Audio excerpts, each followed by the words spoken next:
మంగళ శుక్రవారాలు ఇతరులకు డబ్బు ఎందుకు ఇవ్వకూడదు మీకు తెలుసా? అయితే ఈ వీడియో మీకోసమే. తెలుసుకోండి.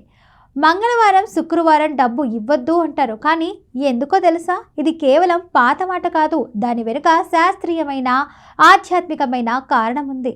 మంగళవారం ఇది కుజగ్రహం దినం. కుజుడు అగ్నితత్వానికి అధిపతి. ఆ రోజున డబ్బు ఇచ్చేస్తే అదృష్టం ధనం మన దగ్గర నిలవదని నమ్మకం. అంటే మన శ్రమ ఫలితం ఇతరుల చేతికి జారిపోతుందన్నమాట. శుక్రవారం ఇది లక్ష్మీదేవికి ప్రత్యేకమైన రోజు. ఆ రోజున డబ్బు ఇవ్వడం అంటే మన ఇంటి ధనదేవతను ఇతర ఇంటికి పంపినట్టే. అందుకే ఆ రోజున ఇవ్వకుండా ఆదివారం లేదా గురువారం ఇవ్వడం శుభంగా భావిస్తారు. అదే కాక ఈ 2 రోజులు సమృద్ధి శ్రేయస్సు సింబల్. లావాదేవీలు కాకుండా దైవారాధన ధనం సేవకు ఉపయోగించాలి అంటారు. అందుకే పెద్దలు చెప్తారు, మంగళవారం శుక్రవారం డబ్బు కాదు దైవం గుర్తు చేసుకో అని.